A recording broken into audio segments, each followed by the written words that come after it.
أعوذ بالله من الشيطان الرجيم بسم الله الرحمن الرحيم. Okay, and we are back talking about friendships, and I think this will be my last episode about friendships. But today I am going to speak about loneliness. Oh, chill. Loneliness. So one of the first things I said about friendship is, I think I said in episode 3, which is that I'm not just speaking about friendship, I speak about frenemies. When I've had to cut off frenemies, or when the frenemy just ended or whatever, but most of the time I've been the one cutting them off, it was so painful.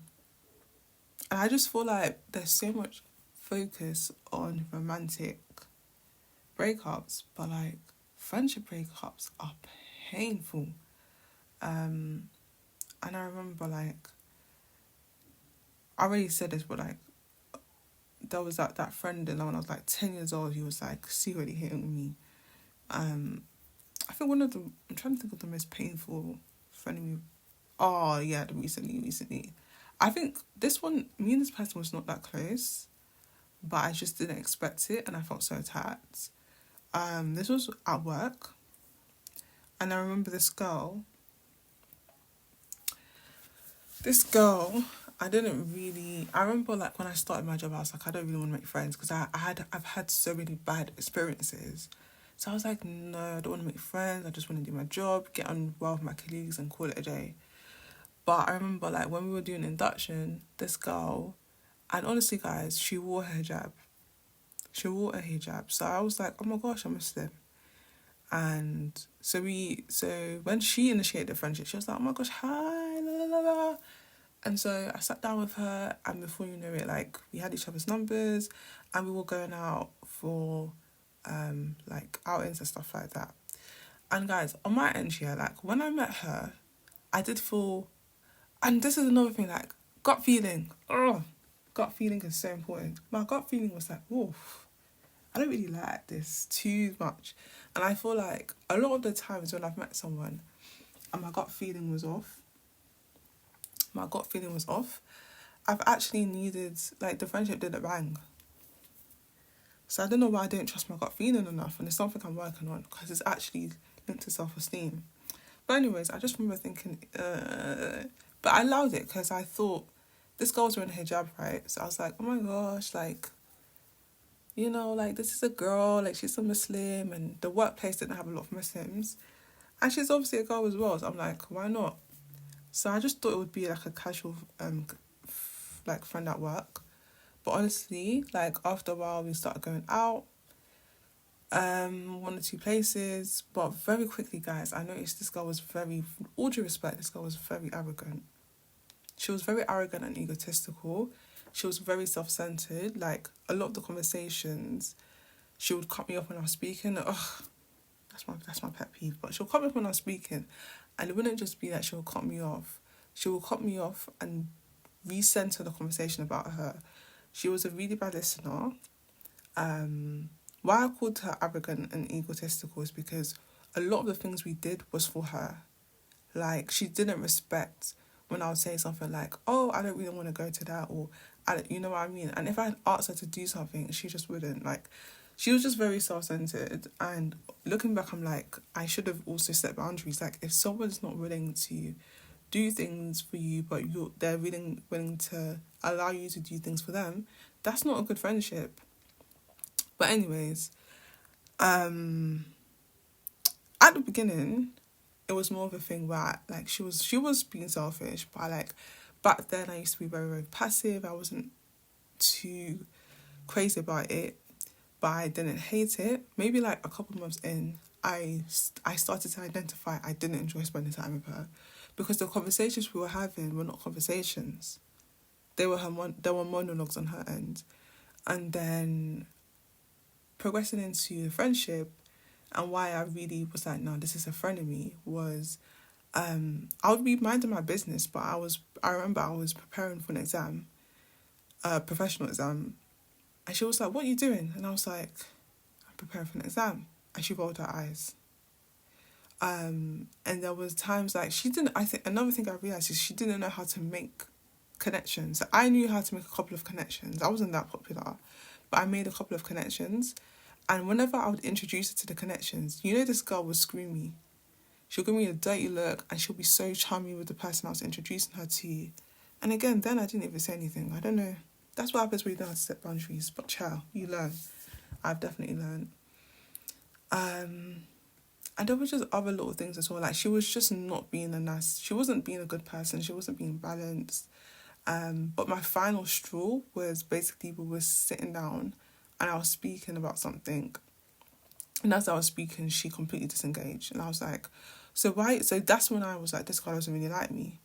And then after that, child, I feel like some people might judge the actions. But after that, I was like, well, if I'm going to sit here and try and engage in conversation and you're going to completely, like, disengage. And when I say disengage, I mean she wasn't like, she looked up whilst I was speaking. And then she faked laugh and it was just so awkward and weird. And it's like, I'm not gonna lie, like, not everyone's gonna find me interesting, but girl, like, there's so many ways she could have approached that. Like, sometimes she speaks and it's not that interesting, but I would still like be like, oh, okay, cool. But it was just she was so comfortable making me small. And it was just so weird. But yeah, that was for me, mentally, I was like, girl, I'm never speaking to you again. I'm never speaking to you again. So I remember after that, went home, and that was it. And that was like, no, let me not say the names, but that was like in winter. And literally, we never met in person again. Because I never reached out to her. She didn't reach out to me. Until like the next year, in the early months, maybe like spring. And then she messaged me and I was like, why is this girl messaging me? I found it so irritating. But yeah, looking back, I was going to, my intention was that if she messaged me, I would tell her like, look, A, B, C, D, F, G. I don't like how you've done this, I don't know how you've done this. But she was so fake. She acted as if nothing had happened and it just irritated me. So I didn't. But looking back, I would do that now. I would just say it. But anyways, chill. Story time. That came out of nowhere. Well, it did come out somewhere, but the point of this is that, I ended the relationship basically. I didn't formally end it, but it just ended up being a thing where I didn't message her. She didn't message me for a while. Maybe when she got bored or she didn't have any friends to go to work with, she messaged me and I basically did it. Like, she was like, hey, how are you? And I was like, I'm good. She was like, oh my gosh, I haven't seen anyone. I was like, yeah. So I did it. But that was still painful. It was really, really painful because I felt like, oh my gosh, like, why? Like, I've had a lot of friendships that were unbalanced like this because I had a pattern of being too giving. So I was like, oh my gosh, not again. And it was at work. So I was like, oh my gosh, like, it's going to be so awkward if we bump into each other. But we actually didn't for a very long time. And yeah, like, it was just really painful because I was just like, and I was so upset that I didn't even bother, like, trying to make... I mean, I didn't want to anyways, like, because I just felt like I was in my season of healing and learning stuff about myself. So I started coming to work by myself. I was sitting by myself all day because the way my team works, it's like... It's a bit complicated, but essentially I sat by myself all day. And it was just hard because I was just like, oh, it's just annoying. Like, why was I even friends with her? I started reflecting everything. And naturally, I went back to Allah. It took me a while. To go back to Allah, but I think it was more of a thing where I just needed to forgive her, if I remember correctly. It took me a while to forgive her. But I went back to Allah and I asked Allah for good friends and good people, a good community. And eventually I let it go. But in those times, there were times where I had to be by myself. And I think that's another thing that fosters frenemies or low quality friendships is the fact that people cannot be by themselves. Loneliness, like the feeling of loneliness does not necessarily have to come when you're alone. But I feel like being alone, like seasons where you're just alone by yourself, is necessary. That's just my opinion. You can't force yourself to be friends with people who don't serve you. Not necessarily in a self-absorbed way, but like people who are treating you badly, you don't need to be around them. And you shouldn't allow yourself to be with them just because you want a friend. You can even keep ties with them, you can be cool with them, but like keep your space to yourself. You don't deserve to be around people who put you down, who are using you, who treat you badly, who are frenemies with you. You can end those relationships and you can be by yourself until you find better people, until you find people who serve you and you serve them, people who treat you well and you treat them well back. And it's hard. It's really, really hard. Like loneliness, being alone, it's really, really difficult. But I'm definitely have been in that season for a while. And I remember like feeling that like I'm in my early 20s. I'm supposed to be in a girls group chat, but it just didn't happen like that. I mean, now I'm in a girls group chat, but it's not necessarily a friendship thing. It's more of like common interest thing.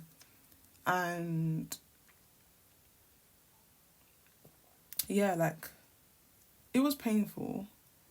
It is still difficult, but I feel like how I've reconciled with it is this is life.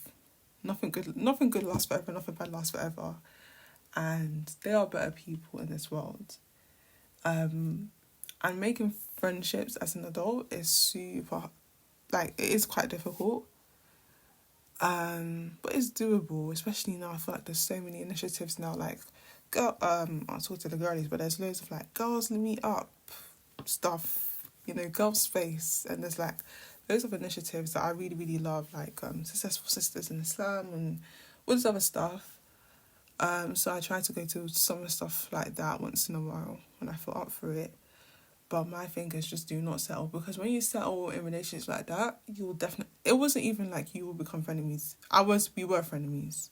And it wasn't from my end, because I genuinely loved her. Even though I found her annoying with her cutting me off and stuff. Because all this stuff about her being selfish and stuff, I more realised that after I stopped being her friend. But during the time, I genuinely, even though I found her cutting me off so annoying, I just still loved her as a friend. But now I realised that the relationship was kind of toxic. We were frenemies.